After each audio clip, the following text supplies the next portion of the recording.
Les Éphésiens chapitre 4, verset 30, nous trouvons l'avertissement suivant. Ce verset apporte l'enseignement des plus précieux à tout chrétien. Enregistrer le Saint-Esprit de Dieu est l'une des pires choses que le croyant peut faire, et malheureusement, de nombreux croyants attristent le Saint-Esprit pratiquement chaque jour. Et dans cette vidéo, nous comprendrons ce qui signifie vraiment pour attaquer le Saint-Esprit de Dieu. Quel est le danger de cette pratique et comment nous pouvons l'éviter? Nous pouvons commencer par dire que cet ordre n'a pas attristé le Saint-Esprit de Dieu. Cela signifie que l'Esprit de Dieu est attristé lorsque les rachetés ne vont pas conformément à sa nouvelle position en Jésus-Christ. Lorsque nous regardons le contexte de ce verset, nous pouvons comprendre que le croyant est appelé à une nouvelle vie opposée à son ancienne vie de péché. Il est appelé à se déshabiller du vieil homme et à se remettre du nouvel homme. C'est-à-dire qu'il est appelé à se déshabiller pour être habillé en Christ. Mais une fois le lié, les chrétiens ne vivent pas selon cette nouvelle réalité, embrassant les anciens vices de leur nature pécheresse, le Saint-Esprit de Dieu est attristé. Et triste, c'est pourquoi l'apôtre Paul prévient, ne trisgue pas le Saint-Esprit de Dieu dans lequel il est scellé pour le jour de la rédemption. Un point très intéressant dans cette déclaration, en disant qu'il est possible que le Saint-Esprit soit attristé, Paul ne fait aucun doute que le Saint-Esprit est une personne. Contrairement à ce que certaines fausses doctrines enseignent, qui affirment que le Saint-Esprit n'est qu'une énergie, un pouvoir ou Il n'y a aucun moyen pour vous d'attaquer une énergie. Christ, une force abstraite. De plus, en affirmant la personnalité du Saint-Esprit, l'apôtre Paul n'apportait pas une nouvelle idée inconnue des Écritures. En fait, par écrit, vous ne vous attribuez pas le Saint-Esprit de Dieu. L'apôtre a utilisé une prophétie du prophète Isaïe qui, déjà dans l'Ancien Testament, a montré la possibilité d'attribuer le Saint-Esprit de Dieu. Dans Ésaïe, chapitre 63, verset 10, nous avons lu ce qui suit.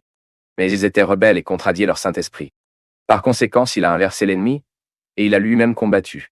Des recommandations pratiques concernant la vie chrétienne.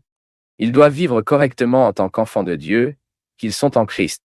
Et en ce sens, il est nécessaire de dire non aux péchés, mais à Christ. Il est nécessaire de rejeter les vices de la nature déchue et d'embrasser les bons fruits de la nouvelle vie de la sainteté en Jésus-Christ. Et cela implique tous les domaines de notre vie. Comme le dit le théologien William Hendrickson, chaque fois que nous contaminons notre âme, nous faisons de la place à toutes sortes de pensées ou de suggestions de tromperie, de vengeance, de cupidité ou d'immoralité, et nous attrisons alors le Saint-Esprit.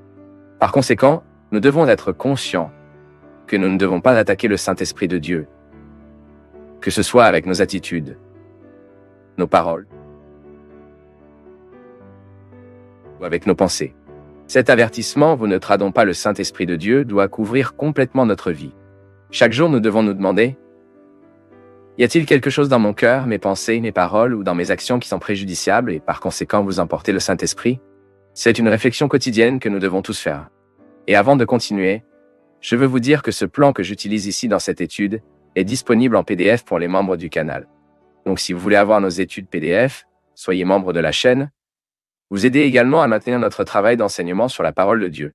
Eh bien, et en continuant ici, une autre chose intéressante est que dans les épîtres pauliniennes, nous pouvons trouver au moins 30 répétitions du Saint-Esprit, Esprit de Dieu, Esprit de Christ, etc.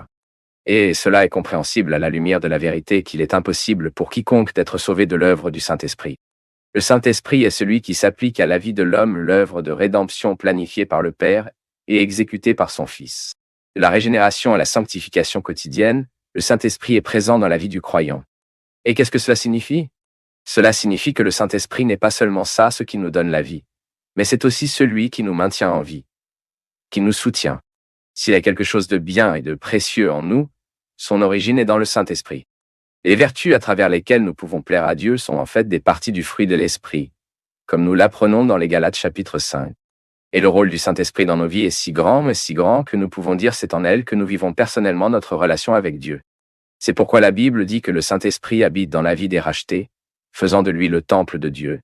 Pensez donc, si l'Esprit qui habite en nous est saint, cela implique évidemment que nous devrions également être saints.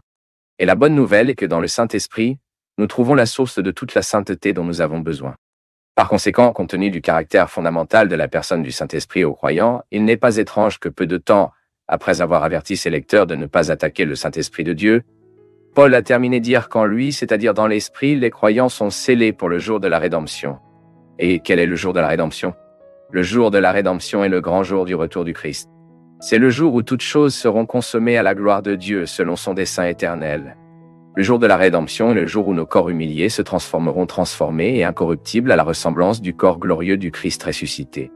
Quelqu'un peut même demander, mais quelle est la garantie que ce jour viendra? La garantie est le Saint-Esprit de Dieu. Il nous sauve non seulement, mais nous donne la joie et la sécurité de notre salut. Il nous donne la certitude que notre héritage est inviolable. Il est donc définitivement une folie de négliger l'or. Vous ne vous attribuez pas au Saint-Esprit de Dieu. Et si vous avez regardé jusqu'ici et que vous avez apprécié cette vidéo, laissez votre commentaire. Et si vous voulez étudier plus loin la parole de Dieu d'une manière organisée et avec un langage simple et objectif, vous pouvez étudier la théologie avec nous. Les informations sont dans la description de la vidéo et le premier commentaire fixé.